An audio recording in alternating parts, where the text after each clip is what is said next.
pedir que coloquem o primeiro slide. E nós temos estado, queridos irmãos, a considerar este tema, Palestina. E com este grande foco na Palestina, nós vamos considerar, ou temos considerado, vários aspectos. O primeiro, há 2 semanas atrás, considerei convosco tudo aquilo que tinha a ver com a questão do direito à terra, aquilo que nós encontramos na Sagrada Escritura, particularmente começando com Abraão, a quem Deus chama e que envia para uma terra e que lhe dá o direito de posse dessa terra, não apenas para ele, mas para toda a sua descendência. E nós corremos muitas passagens da Escritura em que isso é afirmado e reafirmado e confirmado várias vezes. Chegámos depois aos dias de Jesus e aí aquilo que nós lemos foi daquelas palavras de Jesus sobre o templo: não ficará aqui pedra sobre pedra que não seja derrubada.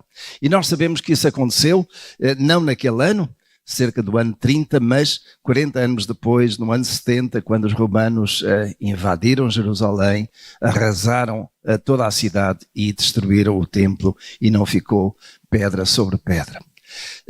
Depois aquilo que nós consideramos no domingo passado foi, desde esse tempo até aos dias de hoje, aquilo que aconteceu com aquela terra, quem esteve lá, quem dominou, a presença dos israelitas, alguma ausência, a escassez até de israelitas ou de judeus naquele lugar, mas toda a evolução que foi acontecendo até que, particularmente no ano 1948, então foi declarado pelas Nações Unidas o Estado de Israel naquele lugar. E mesmo assim, depois disso, tem havido conflitos de diversa ordem.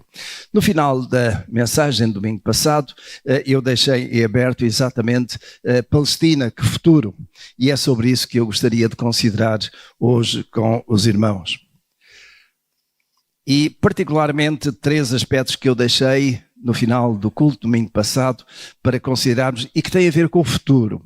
E um deles é exatamente responder ou considerar algumas destas questões. A primeira delas é: será que Deus rejeitou a Israel? Será que, por causa daquilo que Israel fez, Deus não olha mais para Israel da mesma maneira?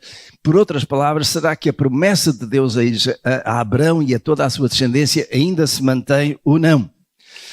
A segunda questão, que também é relevante considerarmos e que tem a ver com o futuro, em relação aos dias de hoje, é: haverá um terceiro templo em Jerusalém? Aquilo que nós sabemos que neste momento existe no lugar do templo, do segundo templo, e que já tinha sido o lugar do primeiro templo de Salomão, é que existe uma mesquita e tudo aquilo está, de facto, dominado pelo islamismo. Será que vai haver um terceiro templo em Jerusalém? E a terceira grande questão em termos de futuro é: a Bíblia fala sobre uma batalha de Armagedom. Será que nessa batalha de Armagedom Israel vai ser obliterado, Israel vai ser aniquilado, deixará de existir? Estas são 3 grandes questões que têm a ver com o futuro e que eu gostaria de considerar, não hoje, em todas elas, mas nos outros domingos em abril, porquanto março, sendo o mês dos homens, já tem uma programação própria. Então eu hoje vou procurar responder àquela primeira questão: Deus rejeitou o povo eleito? Sim ou não?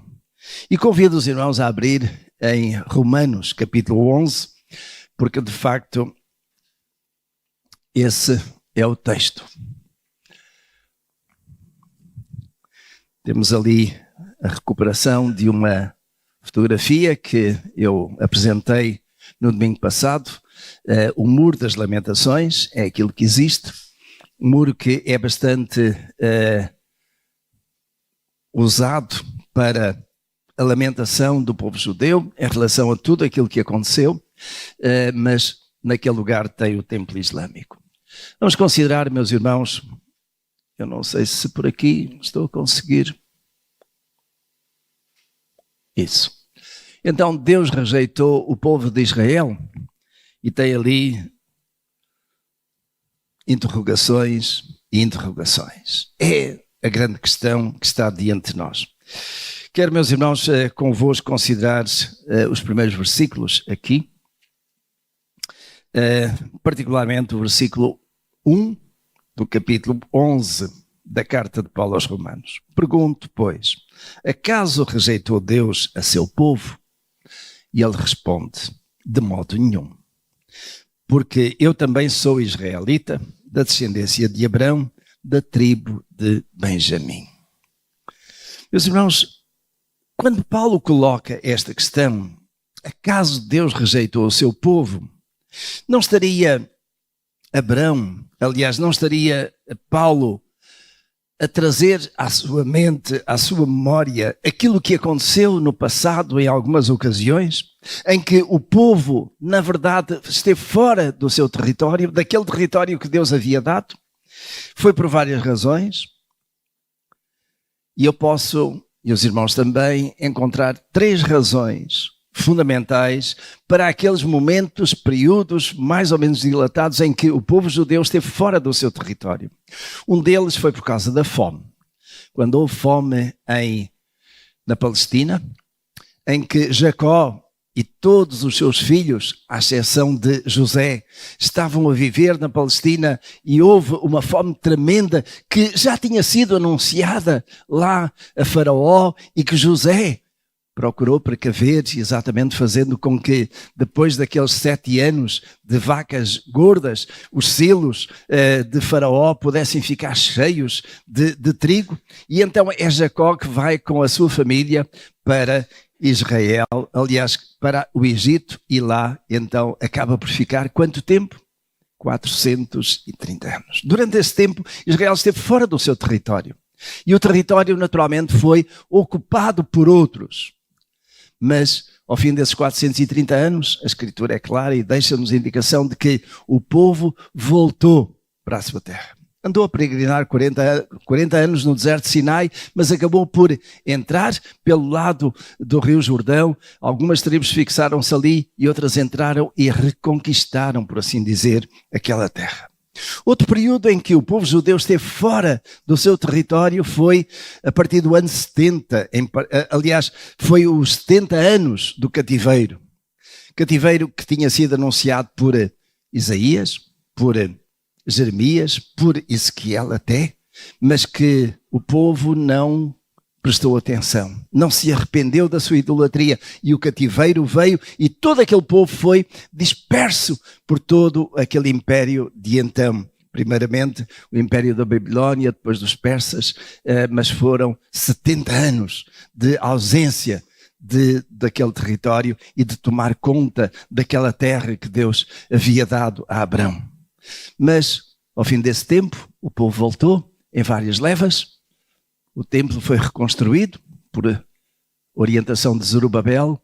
As muralhas de Jerusalém foram reconstruídas e o templo e o povo voltou à sua terra. E chegamos aos dias de Jesus. Conforme mencionei há pouco, no ano 70, também Jerusalém de novo foi atacada, foi sitiada, foi derrubada, as suas muralhas e também o templo. E o povo foi disperso. E durante quase 19 séculos. Desde o ano 70 até 1948, o povo esteve disperso na sua maioria. Alguns continuando naquele território, mas a maioria, de facto, já não era o povo judeu, nem sequer, ou muito menos, a exclusividade.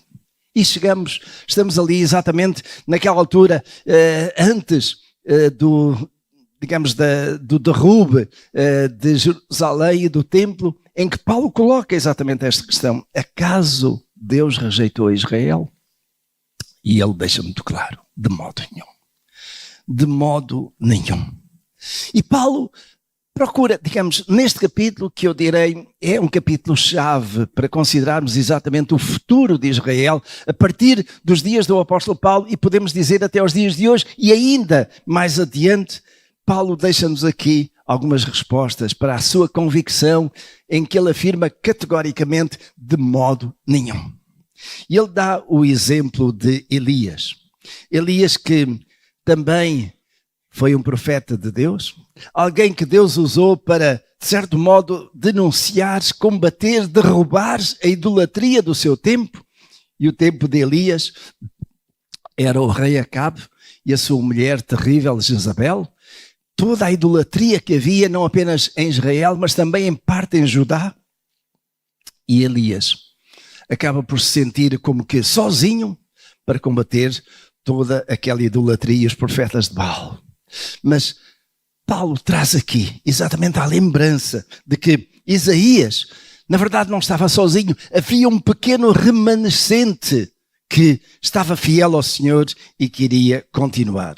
Vejam, meus irmãos, no verso 4. É melhor lermos. Vamos ler os primeiros 6 versículos aqui. Romanos capítulo 11, versículos de 1 a 6. Pergunto, pois, acaso rejeitou Deus ao seu povo? De modo nenhum.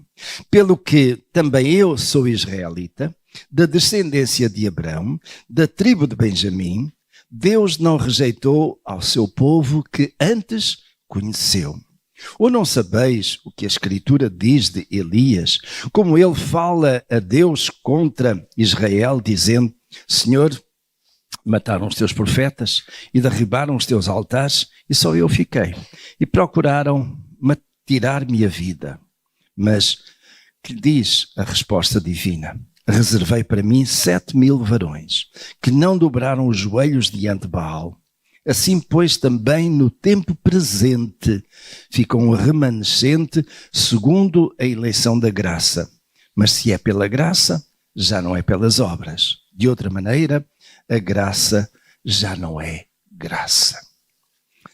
Paulo traz aqui a sua convicção acerca da forma categórica como ele responde. De modo nenhum. Não, Deus não rejeitou o seu povo. E dando-nos aqui o exemplo de Elias, em que os idólatras são destruídos, há uma perseguição a ele e aos profetas, ou todos aqueles que estavam com Elias, mas Deus preservou um pequeno grupo. E esse pequeno grupo foram aqueles que permaneceram fiéis ao Senhor no meio de tanta idolatria. E o próprio apóstolo Paulo se apresenta aqui como sendo alguém que é israelita, verso 1, da descendência de Abraão, da tribo de Benjamim. E ele faz aqui esta ligação muito clara. Ou seja, Paulo não era um gentil, Paulo não era um qualquer. Paulo era da descendência de Abraão e, por conseguinte, transportador desta mensagem e desta palavra de promessa de Deus a Abraão, mas também era da descendência de Benjamim. Exatamente uma das tribos que, juntamente com Judá, estava ali à volta de Jerusalém, naquele lugar especial. Paulo era isso. Paulo afirmava exatamente essa sua descendência e, portanto, o próprio apóstolo Paulo, que tinha sido Saulo de Tarso, perseguidor dos cristãos, tinha sido chamado por Deus para ser apóstolo aos gentios. Escolhido especialmente para levar esta mensagem preciosa de Deus aos gentios. Não, Deus não rejeitou o seu povo. Eu sou prova disso. E Paulo acrescenta, para além de mim próprio, também Elias. Deus, naquele tempo com Elias, reservou um pequeno remanescente. E esse remanescente foi ficando e passando de geração em geração e foi chegando para diante. Paulo, no verso 5, ele acrescenta aqui alguma coisa que é atual. E ele diz no verso 5, assim, pois também no tempo presente ficou um remanescente segundo a eleição da graça. Meus irmãos, é este remanescente que nós precisamos de focar a nossa atenção.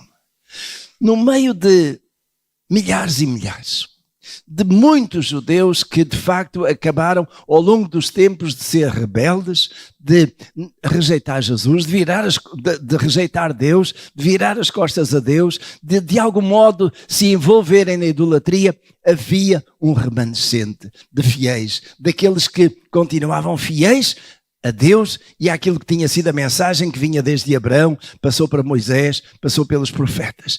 Esse remanescente estava ali naqueles dias. E quando Paulo diz, há aqui um remanescente que no tempo presente, garante que nós somos povo de Deus e somos beneficiários desse amor de Deus e dessa compaixão de Deus, dessa misericórdia. Somos povo exclusivo de Deus.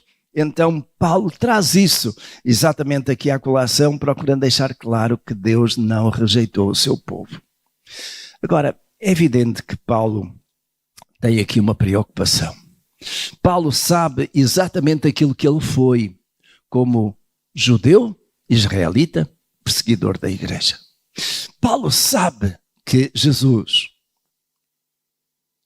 tinha sido rejeitado pelos judeus. Paulo sabe que Jesus era efetivamente quem? O Messias, anunciado pelos profetas do Antigo Testamento, aquele que, sendo filho de Deus, o Salvador, havia de vir e efetivamente veio, mas muitos judeus rejeitaram. E porque rejeitaram, iriam passar por situações terríveis. E nós sabemos aquilo que veio mais adiante.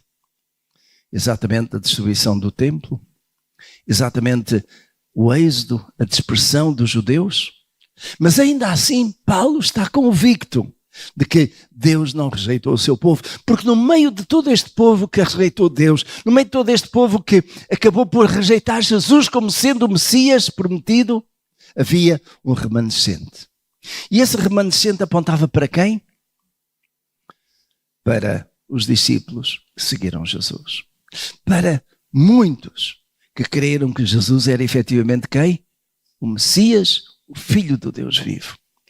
Meus irmãos, é de facto interessante quando nós lembramos as palavras de Pedro. Quando Jesus se volta para os seus discípulos numa determinada altura e pergunta: quem dizem os homens que eu sou? Há uns dizem que tu és Elias, outros que és este ou aquele ou algum dos profetas. E vós quem dizeis que eu sou? E é Pedro quem responde: tu és o Cristo, o Filho do Deus vivo. Essa afirmação de Pedro, secundada por outros apóstolos, por outros discípulos de Jesus, secundada mais tarde pelo próprio Saulo de Tarso, que se converte em Paulo, era o suficiente, era aquilo que assegurava que estes eram o remanescente nos dias de Jesus. E esse remanescente vai continuando. Então, os israelitas que aceitam Jesus, ora, deixem ver em que ponto é que está ali. Se calhar eu vou pedir que vão passando adiante, mas de modo nenhum. Então tem o exemplo de Elias, tem no tempo presente e ficamos ou estamos por aí. Meus irmãos, aquilo que Paulo nos apresenta é alguma coisa mais. Não é apenas este remanescente que, ainda que sendo pequeno, é a garantia de que Deus está com o seu povo e vai, através dele, manter a sua promessa. Mas ao mesmo tempo ele fala de um tropeço de Israel. E eu gostaria que nós pudéssemos ler aqui um bocadinho mais. Nós lemos até ao versículo 6. E no versículo 6, notem o que diz: mas se é pela graça, já não é pelas obras. De outra maneira, a graça já não é graça. Ou seja, este remanescente continua como sendo povo de Deus, não pelas obras, mas sim pela graça de Deus.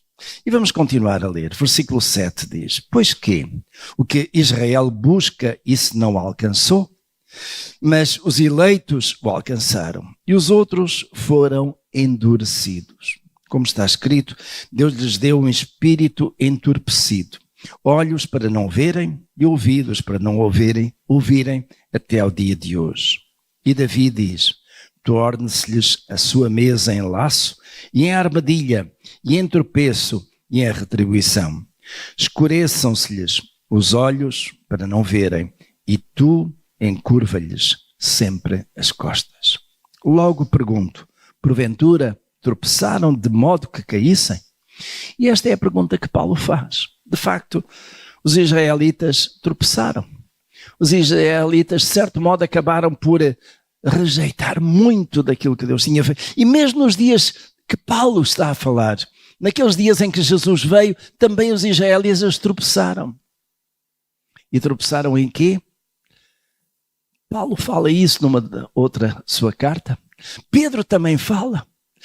Tropeçaram na principal pedra de esquina, em que Jesus foi uma pedra de tropeço para muitos. E tinha sido efetivamente para Paulo também. E sendo pedra de tropeço significava o quê? Que de facto alguns não conseguiam passar adiante, reconhecendo e aceitando Jesus como aquilo que efetivamente ele era.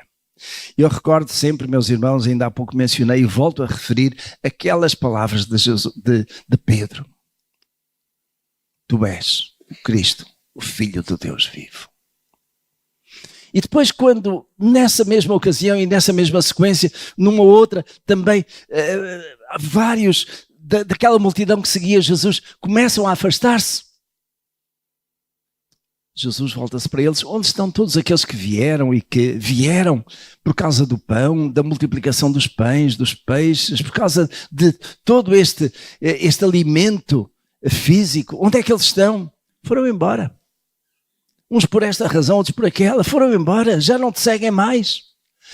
E Jesus nessa altura volta-se para os discípulos e pergunta-lhes: quereis vós também retirar-vos? E qual é a resposta? Senhor, não. Para quem iremos nós? Tu tens as palavras da vida eterna. Tu tens as palavras da vida eterna. Para quem iremos nós? Ou seja, há aqui uma convicção plena de que Jesus é realmente quem? O Messias, o Filho do Deus vivo. Para quem iremos nós? Qualquer outro que venha, mais não é do que um secundário. Tu és o principal.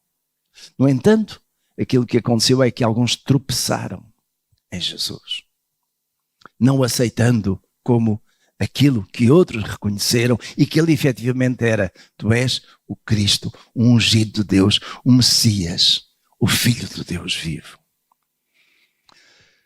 Foi tropeço para Israel. De facto, meus irmãos, a apostasia pela rejeição do Messias foi tremenda.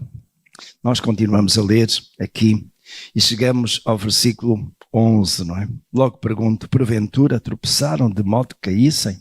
De maneira nenhuma. Antes, pelo seu tropeço, veio, meus irmãos, veio a salvação a quem?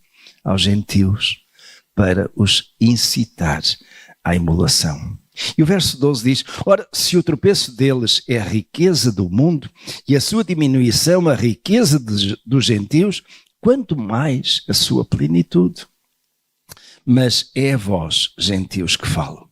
E porquanto sou apóstolo aos gentios, glorifico o meu ministério, para ver se de algum modo posso incitar à emulação os da minha raça e salvar alguns. Porque se a sua rejeição é a reconciliação do mundo, qual será a sua admissão, senão a vida dentre os mortos? Meus irmãos, foquemos um pouco neste texto. O apóstolo Paulo fala de Israel ter tropeçado. E tropeçou exatamente por causa de quê? Claramente, meus irmãos, a rejeição de Jesus como Messias. Eu falei e não me canso de falar. Os judeus rejeitaram o Messias. E, meus irmãos, quando nós olhamos para os dias de hoje, não aqueles dias do tempo presente, que foi do apóstolo Paulo quando ele escreveu esta carta, nos dias de hoje, ainda hoje, muitos judeus estão à espera de quê? Do Messias. Quando foi, meus irmãos, o virar do milénio, 1999 para 2000, havia uma expectativa messiânica muito grande com a vinda de Jesus, com a vinda do Messias. Os judeus ainda hoje aguardam a vinda do Messias.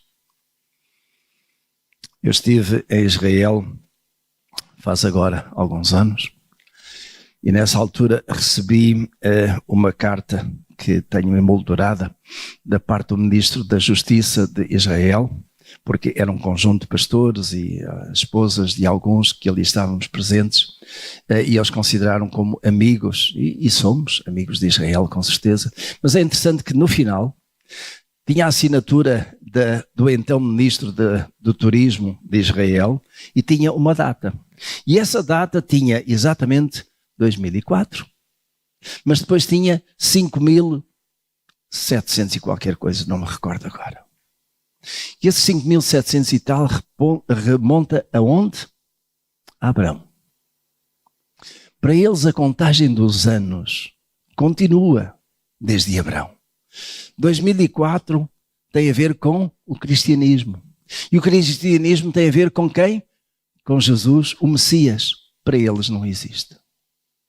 Os judeus continuam naquela sequência de anos, porque para eles não há uma divisão entre antes de Cristo e depois de Cristo. Eles continuam à espera do Messias. E é esta idolatria, esta rebeldia da parte dos judeus, que no fim de contas traz naturalmente a pergunta: será que Deus rejeitou o povo de Israel como o povo de Israel tem rejeitado Deus em relação ao Messias? Agora, meus irmãos, essa pergunta de certo modo está lá. Eu creio que, e essa vai ser a minha conclusão que eu adianto já, eu não creio, do mesmo modo que Paulo, que Deus tenha rejeitado o povo judeu, mas isso não significa, no meu entender, que Deus aprove tudo aquilo que o povo judeu faz. E particularmente não aprova, nunca aprovou a rejeição do povo judeu do Messias. Agora, meus irmãos, é interessante. Aquilo que nós notamos é que a rejeição do povo judeu ao Messias permitiu que o Evangelho, que o Messias fosse anunciado a quem? Aos gentios. E é interessante, vamos ver aí uma passagem, em particular no livro de Atos dos Apóstolos, no capítulo 13, quando este mesmo apóstolo Paulo, que escreve a carta, ou escreveu melhor, a carta aos Romanos e várias outras, como missionário de várias viagens missionárias que ele fez, é interessante porque quando ele chegava a uma determinada localidade, ele sempre procurava ir aonde? Fazia parte da sua estratégia missionária. Ele ia à sinagoga. Procurava convencer os judeus de que Jesus, o Messias, era de facto aquele prometido e que já tinha vindo. Mas o que é que acontecia? Os judeus, de um modo geral, reagiam, não aceitavam. E Paulo voltava-se então para quem? Para os gentios, porque ele tinha sido chamado e comissionado em particular para os gentios. Vamos ver, meus irmãos, aqui em Atos dos Apóstolos, capítulo 13, versículo 46 a 48, quando diz: então Paulo e Barnabé, falando ousadamente, disseram: era mister que a vós se pregasse em primeiro lugar a palavra de Deus, mas visto que a rejeitais e não vos julgais dignos da vida eterna, eis que nos viramos para os gentios. Porque assim nos ordenou o Senhor: eu te pus para a luz dos gentios, a fim de que sejas para a salvação até aos confins da terra. Vejam, meus irmãos, aquilo que Paulo procurou fazer como judeu que era, como descendente de Abraão, da tribo de Benjamim, foi uma preocupação tremenda com o seu próprio povo. Ele sabia a história do povo, sabia a preocupação, o amor, o apego de Deus àquele povo especial.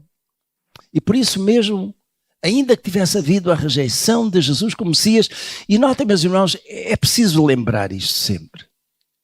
Jesus foi crucificado por quem? Os irmãos podem dizer pelos romanos, pelos judeus. Foi pelos judeus, no meu ponto de vista. Usando as mãos de quem? Dos romanos. Mas quem condenou Jesus à morte? Ainda que tivesse sido a morte de cruz, porque era essa a forma vigente dos romanos, cruel, é certo? Mas quem condenou Jesus à morte foram os judeus. Crucifica-o, crucifica-o. E quem é que estava na dianteira? Eram os sacerdotes. Eram os sacerdotes. Meus irmãos, isto é confrangedor. Foi, digamos, aqui que de certo modo houve um tropeço. E um tropeço que foi completamente estendido ao comprido. Porque rejeitaram que Jesus era efetivamente quem? O Messias, prometido lá pelos antigos profetas. Paulo é chamado para levar esta palavra aos gentios. Deus, ainda assim, teve misericórdia dos judeus, fazendo com que alguns dos seus expoentes máximos daquele grupo de 12, retirando agora Judas, claro, pudessem ser mensageiros a quem? Os judeus. Pedro foi, Mateus foi, vários outros foram, mas Deus depois vai chamar um outro para ser o apóstolo aos gentios.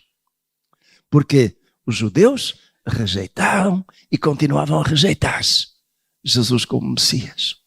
Paulo sente esta responsabilidade. Foi o sentido da sua chamada, é aquilo que era a sua determinação, o seu compromisso. Mas visto que a rejeitais e vos julgais dignos, não vos julgais dignos da vida eterna, eis que nos viramos para os gentios. Aquilo que Paulo diz, e os irmãos deixem ficar aí, se têm a Bíblia aberta, mas voltando aqui a Romanos, no capítulo que nós estamos a considerar, no capítulo 11, aqui o que nós vemos é que nesta parte do verso 11, Romanos 11, eu volto a ler, logo pergunto, porventura tropeçaram de modo que caíssem? E eu já volto aqui, de maneira nenhuma. Antes, pelo seu tropeço, veio a salvação aos gentios, para os incitar à emulação. Os judeus tropeçaram e tropeçaram em Jesus. Notem, meus irmãos, é preciso lembrar este aspecto também. Desde que Deus separou aquele povo para ser o povo escolhido, o povo eleito, este povo tinha uma responsabilidade, uma missão. Qual era? Ser luz para as nações. Israel devia ser luz para as nações. Israel devia levar a palavra, devia procurar eliminar a idolatria dos povos vizinhos, apresentando o Deus verdadeiro. Falhou nisso. Agora tem uma nova oportunidade. E essa oportunidade é que Deus veio através dos judeus, através de Jesus, traz a salvação. Eis o Cordeiro de Deus que tira o pecado dos judeus. Sim, mas não só. E a palavra nem sequer é essa. Eis o Cordeiro de Deus que tira o pecado do mundo. Ou seja, a salvação veio pelos judeus, mas era para todo o mundo. E iria chegar a quem? Aos gentios. Aquilo que Paulo diz é que os judeus tropeçaram, porque uma vez mais rejeitaram esta oportunidade de ser luz para as outras nações, através de Jesus, que assim é a luz do mundo. E porque rejeitaram, tropeçaram, caíram. E a questão que Paulo coloca é, caíram? Será que alguma vez se levantam? Será que ainda há esperança para os judeus se levantarem, se erguerem e voltarem a ser aquilo que Deus tem para eles? Paulo coloca. O que é certo é isto, é que os judeus tropeçaram, caíram, mas isso trouxe o quê? Salvação para quem? Para os gentios. Ou seja, foi de facto prejuízo dos judeus, mas foi benefício para os gentios, benefício para nós. Algum dos presentes aqui é judeu? Algum dos presentes aqui é descendente judeu? Bom, eu não sei como é a vossa árvore genealógica, também não sei a minha. Sei que sou Pereira e pelo lado dos Pereiras pode haver alguma ligação de judeus, mas isso é apenas, digamos, uma conjetura. O que é certo é que nós não somos da descendência de Abraão diretamente. Mas se nós seja como for, nem precisamos de ser da descendência de Abraão, porque nós recebemos uma riqueza que não nos pertencia diretamente daquele modo, mas veio até nós exatamente através de quem? De Jesus, que é o Salvador do mundo. Agora, meus irmãos, notem aquilo que estava ali há pouco no final do verso 11. De maneira nenhuma, antes pelo seu tropeço veio a salvação aos gentios para os incitar à emulação. Não sei como é que está a vossa tradução, mas esta emulação é de facto provocar nos judeus um ciúme. E é mesmo essa a ideia que Paulo está a transmitir, provocar nos judeus um ciúme, porque eles que eram o povo eleito, o povo escolhido, já não são apenas eles. Quem é agora o povo escolhido? Quem é agora também povo que não era povo? São os gentios. E através dos gentios, e através do ministério de Paulo e de alguns outros, os gentios adquiriram um estatuto que não tinham. E isto, Paulo a pregar o evangelho aos não-judeus, era uma coisa que iria provocar ciúme, provocar inveja. Vamos voltar, meus irmãos, a Atos dos Apóstolos, aquele capítulo 13 e o versículo anterior àquele em que eu comecei a ler. Eu comecei a ler no versículo 46, lembram-se? Atos capítulo 13, versículo 46. Vejam agora no verso 45. Mas os judeus, já agora o verso 44. O verso 44 diz, no sábado seguinte reuniu-se quase toda a cidade para ouvir a palavra de Deus. Paulo ia aos sábados. Porquê? Para os judeus era dia de descanso. A cidade reuniu-se para ouvir a palavra. E agora verso 45. Mas os judeus, vendo a multidão, encheram-se de inveja e blasfemando contradiziam o que Paulo falava. É esta inveja, é este ciúme, é esta repulsa, esta rejeição que os judeus, por onde quer que estavam, por todo o império, acabavam por demonstrar. E Paulo não se incomodava com isso. Ele tinha uma missão clara. Ele tinha um compromisso da parte de Deus, que era levar o evangelho a quem? Aos gentios por todo o império. Sabendo que isso provocaria os judeus que estavam espalhados no império, quando ouvissem e soubessem que Paulo estava a pregar o evangelho da salvação através de Jesus, viessem a ser confrontados com isso, entristecidos, de certo modo zangados com Paulo. E é certo que nós vemos nas várias viagens do apóstolo Paulo que aonde Paulo, ou com quem Paulo teve problemas, com quem Paulo sofreu até perseguições, foi de quem? Não das autoridades, mas exatamente dos judeus. Em Tessalónica, Paulo teve que sair, fugir, por assim dizer, porque a sua vida estava em perigo. Em vários lugares, a vida do apóstolo Paulo, e não só, esteve em perigo por causa de quê? Da pregação a quem? Aos gentios. Meus irmãos, não fazia isto parte ainda do tropeço de Israel? Sim. Sim, eu creio que sim. Israel foi tropeçando. E a minha pergunta é esta. Então todos esses contemporâneos de Jesus, contemporâneos de Paulo, que rejeitaram Jesus como sendo o Messias, o Filho de Deus, foram salvos? Esses judeus foram salvos? Os judeus que ainda hoje continuam a rejeitar Jesus estão salvos? Eu creio, meus irmãos, claramente que não. A Escritura diz-nos com toda a clareza que não há salvação a não ser através de Jesus. Não há outro nome. Não há outro. Não é pelas obras. Não é por qualquer outra forma de estar na vida que alguém pode ser salvo.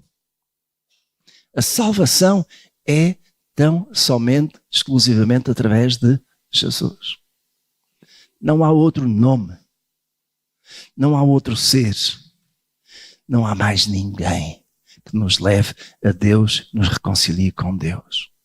Se tivesse havido, meus irmãos, podemos perguntar, então porquê é que Jesus veio, morreu daquela maneira e se apresentou como Salvador?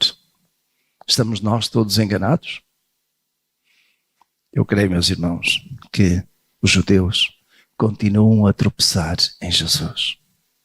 Mas quero sublinhar aqui também, os judeus continuam a tropeçar em Jesus, mas não todos. Lembram-se que nos primeiros versículos Paulo falou de um remanescente. Tenham isso em conta, porque essa parte é importante. Vamos continuar a fazer esta leitura em Romanos, voltando a Romanos, porque de facto fomos a Atos, mas vamos a Romanos. E em Romanos nós estávamos no versículo 11, vamos passar ao seguinte. No verso 12 diz, ora se o tropeço deles é a riqueza do mundo e a sua diminuição a riqueza dos gentios, quanto mais a sua plenitude. Paulo aqui deixa aqui uma abertura para plenitude. Plenitude de quê? Já lá vamos ver. Verso 13, ele diz: mas é a vós, gentios, que falo, porque quando sou apóstolo dos gentios, glorifico o meu ministério, para ver se de algum modo posso, e cá está Paulo outra vez, a incitar à emulação os da minha raça, e depois o que é que diz a seguir? E a salvar alguns. E este salvar alguns é um remanescente, e há alguns que ainda vão chegar àquele ponto de reconhecer que Jesus é quem? É o Messias. Jesus é efetivamente quem? É o Filho do Deus vivo. É aquele que é o Salvador. Salvar alguns. Não que Paulo tivesse poder para salvar, mas Paulo era agente da salvação, assim como nós. Hoje somos também agentes da salvação quando anunciamos Jesus aos outros.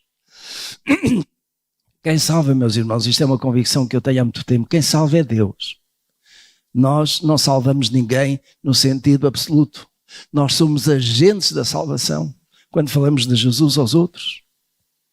Aquilo que Paulo está a dizer é: eu vou procurar ainda salvar alguns. Isto é, ser agente da comunicação das boas novas para que o Espírito de Deus transforme. Meus irmãos, eu tenho esta convicção que quero partilhar convosco muito clara acerca da salvação e de salvar alguns.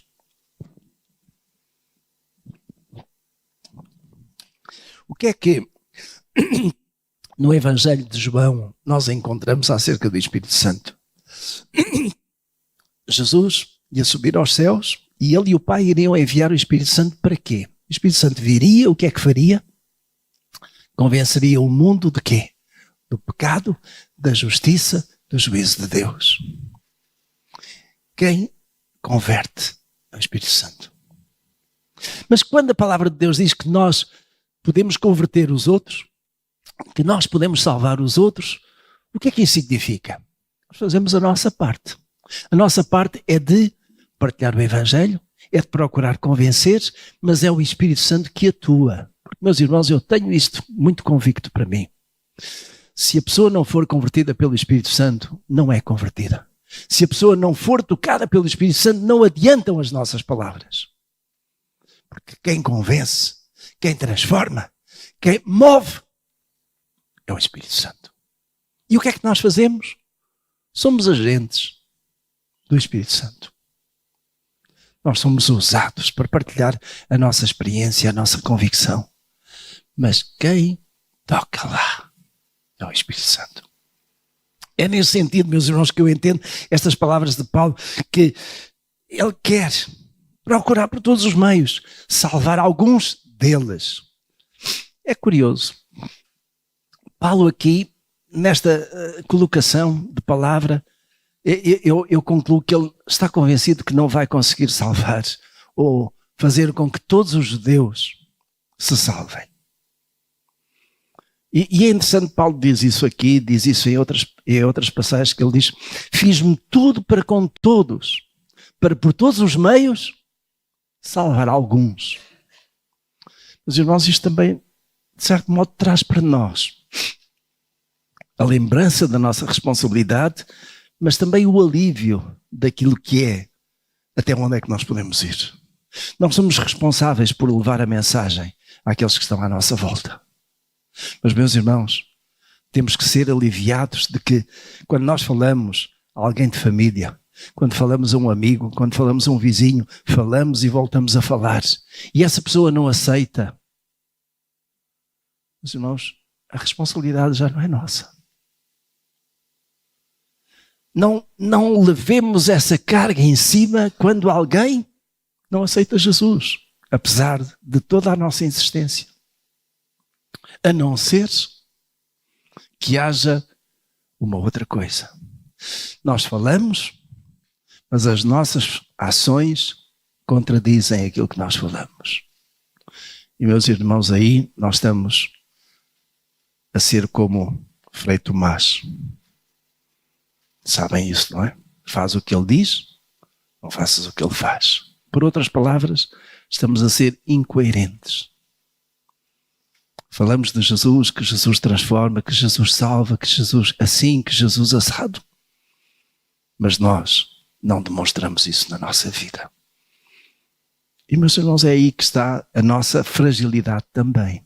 E por isso mesmo, quando é o Espírito Santo a tocar, a convencer, a mudar, então sim, aí há a conversão. Porque não são só as nossas palavras. Às vezes os nossos atos também não são lá muito suficientes ou muito transparentes, muito claros, mas é o Espírito de Deus a tocar. Assim como aconteceu um dia connosco. Meus irmãos, voltando aqui, porque nós vamos entrar agora num texto aqui que é extremamente interessante. No verso 16 em diante. Ele diz, se as primícias são santas, também a massa o é. Se a raiz é santa, também os ramos o são.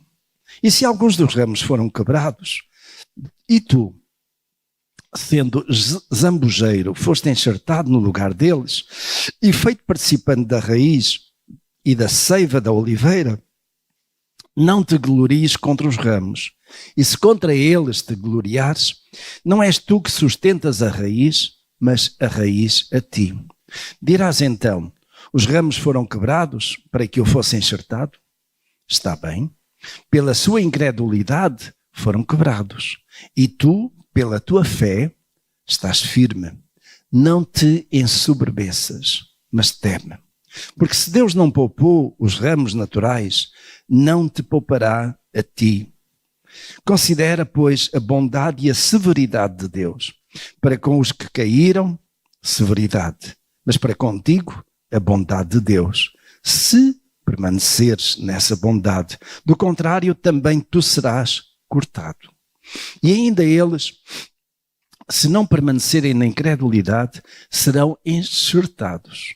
Porque poderoso é Deus para os enxertar novamente. Pois se tu foste cortado do natural zambujeiro e contra a natureza enxertado em oliveira legítima, quanto mais não serão enxertados na sua própria oliveira esses que são ramos naturais. Meus irmãos, este é um texto delicioso. Paulo vai buscar aquilo que é o exemplo da agricultura, de alguma coisa tão natural em todo o Mediterrâneo. A oliveira é uma árvore espetacular. É interessante, Jesus passou os seus últimos momentos no Jardim das Oliveiras. Eu tive a oportunidade de estar lá e ver algumas oliveiras que têm um tronco enorme. Estão ali há centenas de anos. Alguns até diziam que uma delas era dos tempos de Jesus. Talvez. As oliveiras são de facto importantíssimas e interessantíssimas. O azeite naquela altura servia para quê? Para pôr no candelabro e iluminar. O Santo dos Santos, mas também ser luz que iluminava. Jesus veio depois a ser isso mesmo, não é? Mas indo aqui à questão, reparem uma oliveira natural e uma oliveira que é brava. Algumas traduções, como a minha, falam em zambujeiro. Se vocês não conheciam essa palavra, zambujeiro é oliveira brava. Oliveira brava quer dizer o quê? Que ela não está enxertada, que ela não vai produzir nem flores, nem fruto. Ou se produzir alguma coisa, não presta. Então, meus irmãos, aquilo que Paulo traz aqui para consideração é a oliveira natural, é aquela que vem desde Abraão. A oliveira brava é a dos gentios. Muitas oliveiras bravas. E aquilo que Paulo está a dizer é que a raiz natural e os seus ramos estão onde? Com Abraão e todos os seus descendentes. Por isso mesmo os judeus são ramos desta oliveira natural, desta descendência de Abraão. O zambujeiro, que é aquela oliveira brava, foi enxertada, mas ao ser enxertada, foi enxertada aonde? Na oliveira natural. Isto é, elas vão dar nos seus ramos fruto bom. Porquê? Porque estão ligados à raiz. Meus irmãos, é aqui que chegamos a um aspecto muito interessante. Talvez já tenham ouvido esta expressão que eu vou dizer. Nós somos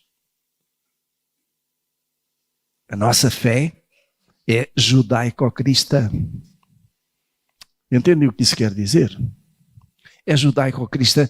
Alguns, e eu fico sempre pesaroso com isso, consideram, não, só o Novo Testamento é que importa.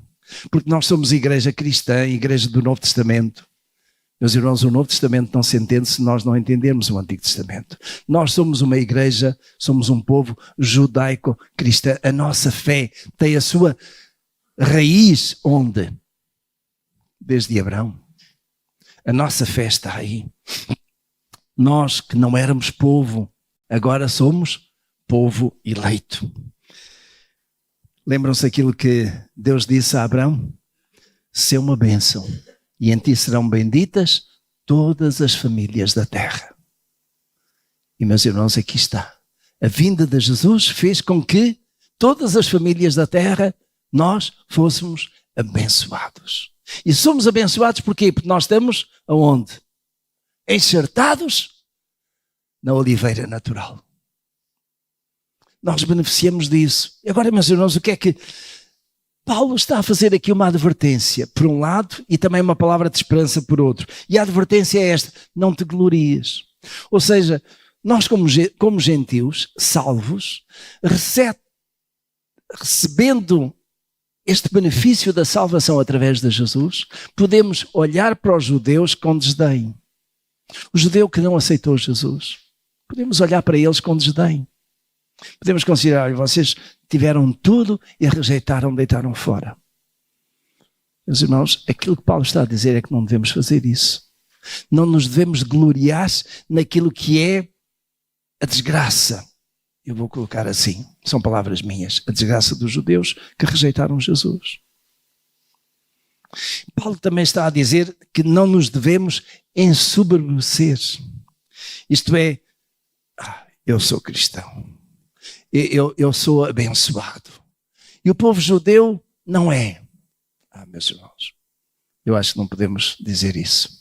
Podemos dizer, eu sou abençoado por causa de Jesus, foi benefício para mim, mas o judeu ainda hoje tem alguma bênção de Deus. Porquê? E a pergunta fez o apóstolo Paulo e respondeu: será que Deus rejeitou o seu povo? Qual é a resposta, meus irmãos? De modo nenhum. Mas isso significa que Deus continua a estar com o povo judeu hoje, em todas as circunstâncias? Eu quase que poderei dizer também, de modo nenhum. Em algumas sim, em outras não. Agora, meus irmãos, isto porquê? Porque eu falei em povo judeu, na totalidade. Isto quer dizer o quê, meus irmãos? Que há ali uma esperança.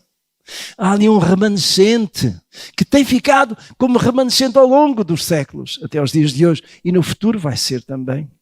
É que o apóstolo Paulo aqui fala da restauração de alguns ramos naturais. Isto é, alguns judeus vão ser enxertados novamente na raiz. Isto quer dizer o quê, meus irmãos? Aqueles judeus que aceitam Jesus como sendo o Messias readquirem o seu estatuto de quê? De povo eleito.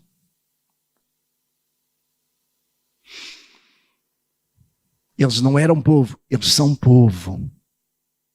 E readquirem o direito a ir lá à raiz. Eles podem dizer, eu sou da descendência de Abraão, mas eu aceito Jesus como sendo o Filho do Deus vivo.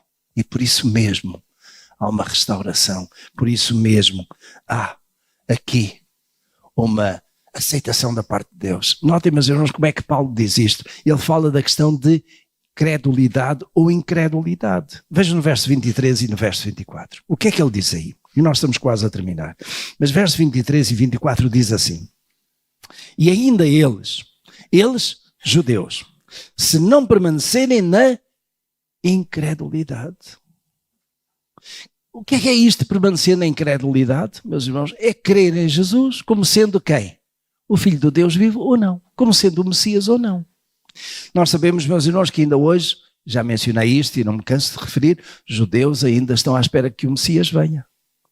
Mas aqueles que creem, aqueles que já não estão nessa incredulidade, que creem que Jesus era o Messias, então esses voltam a ser enxertados na árvore natural e a receber todo esse benefício. No verso 24 o que é que diz? Pois se foste cortado da natureza, do natural zambujeiro, e contra a natureza enxertado em oliveira legítima, quanto mais não serão enxertados na sua própria oliveira esses que são ramos naturais. Ramos naturais porquê? Porque no fim de contas eles vão beber da sua condição, da sua raiz. O último ponto, meus irmãos. O Israel será salvo. Vejam aí no verso 25. Eu preciso de ter uma palavra aqui. Não vou demorar muito tempo, mas ter aqui uma palavra. No verso 25 lemos assim. Porque não quero, irmãos, que ignoreis este mistério, para que não presumais de vós mesmos. Isto é, não fiquem aí a inventar coisas. Que o endurecimento veio em parte sobre Israel, até que a plenitude dos gentios haja entrado. O endurecimento em Israel, o que levou Israel a tropeçar, vai manter-se até quando? Até que a plenitude dos gentios haja entrado. E assim todo Israel será salvo. Como está escrito, virá de Sião o libertador e desviará de Jacó as impiedades. E este será o meu pacto com eles, quando eu tirar os seus pecados. Quanto ao Evangelho, eles na verdade são inimigos por causa de vós, mas quanto à eleição, amados por causa dos pais. Porque os dons e vocação de Deus são irretratáveis. Meus irmãos, aqui só 2 ou 3 aspectos. Em primeiro lugar, é o endurecimento de Israel. Endurecimento de coração duro em relação às coisas de Deus. Não é novidade. Os irmãos lembram-se no Antigo Testamento como é que muitas vezes Deus se referia àquele povo, um povo de dura cerviz. Povo duro. Que mais facilmente se voltava para a idolatria do que para Deus. E por causa da idolatria, o que é que aconteceu com o povo quando saiu do Egito, a caminho da terra prometida? Ficou por lá, durante 40 anos. Podia ter chegado à terra prometida em 6 meses. Levou 40 anos e todos eles, à exceção de 2 ou 3, é que chegaram à terra prometida e aqueles que nasceram lá. Povo de dura cerviz. Por causa da dura cerviz, do endurecimento do seu coração, o povo foi levado para o cativeiro. Por causa do endurecimento do seu coração em relação ao Messias, o povo foi espalhado. E durante 19 séculos esteve sem domínio da sua terra. E mesmo agora, ainda só está em parte. Agora, meus irmãos, o que é interessante é que aquilo que a palavra de Deus diz, aqui do apóstolo Paulo, à distância de 2000 anos, meus irmãos, é esta. O endurecimento não vai durar para sempre. O povo judeu há de se voltar para o Senhor. E esse povo que se volta para o Senhor será salvo. Meus irmãos, eu andei à procura para ver se conseguia terminar o culto de hoje com um pequeno vídeo sobre o chamado a Igreja Messiânica em Israel. Sei que no Brasil tem bastante, mas é em Israel. E não encontrei aquilo que eu queria e por isso mesmo não trouxe. O que eu vos trago é aquilo que eu e minha esposa, quando estivemos em Israel, tivemos a oportunidade de assistir. Foi num tempo que estivemos lá, fomos a um lugar onde os chamados judeus messiânicos se juntam para louvar a Deus, para cultuar a Deus e usam a palavra do Evangelho.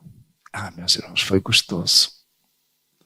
Judeus de judeus, louvando o mesmo Deus e com glorificação do mesmo Jesus que nós temos. Por isso mesmo são chamados judeus messiânicos, isto é, eles aceitaram, deixaram aquela incredulidade dos seus pais e aceitaram Jesus como sendo o Messias. O que é que a palavra de Deus diz aqui 2000 anos antes? Israel será salvo. Quais?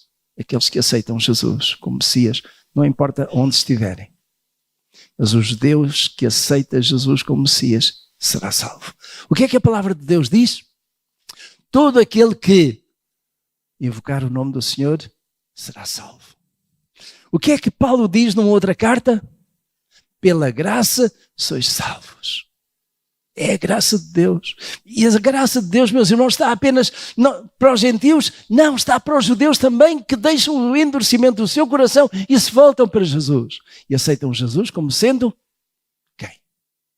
O Messias, o Filho do Deus vivo, o Salvador, o Senhor. A esses, Paulo diz, serão salvos. Estarão lá. Porque de Sião virá quem? O libertador. E eu pergunto, de Sião já veio o libertador? Já. E Jesus voltará aonde? Jesus voltará aonde, meus irmãos? A Sião. Jesus voltará aonde? A Jerusalém. Jesus voltará para quê? Para restaurar todas as coisas. Meus irmãos, há dois aspectos ainda que estão para considerar nesta perspectiva de olharmos para diante para Jerusalém, que futuro. É a questão do templo, do terceiro templo e a questão da batalha do Armagedom. Como os irmãos deram conta, eu não tenho tempo hoje para considerar isso. Mas assumo aqui compromisso de, num dos próximos domingos, não durante o mês de março, mas em abril, trazer aqui o que é que há sobre o terceiro templo em Jerusalém. O que é que a palavra de Deus diz e o que é que pode já estar a ser preparado para a batalha do Armagedom. Meus irmãos, é de facto o futuro que está diante de nós. Teremos a oportunidade de considerar isso. Hoje eu até tomei tempo demais do que considerava, mas eu fico empolgado com estas coisas. Porque por um lado é a palavra de Deus, por outro lado é aquilo que é a intervenção de Deus na história. Meus irmãos, a palavra de Deus também diz, agindo eu, quem impedirá? Deus está a agir e ninguém vai impedir. Os homens podem ter os seus planos, podem ter as suas políticas, podem ter as suas estratégias, mas Deus é o soberano da história. Eu dou graças a Deus, porque Ele está no controle da história. Aquilo que eu peço para mim, e deixem-me aqui também, peço para os irmãos, peço para esta igreja que eu tenho a responsabilidade de ensinar e de orientar, é que Deus nos dê sabedoria para lermos a sua palavra e percebermos também o que é que está a acontecer no mundo. Como Deus está a intervir na história. Quão grande é Deus. Ele é maravilhoso. E meus irmãos, eu dou graças a Deus e termino aqui, porque um dia Ele me deu a conhecer que o Salvador é Jesus. Um dia Ele me deu a conhecer que não é pelas obras que eu sou salvo, mas que é pela sua graça maravilhosa. E disso eu estou infinitamente grato ao meu Deus. Vamos ficar de pé, vamos louvar o Senhor.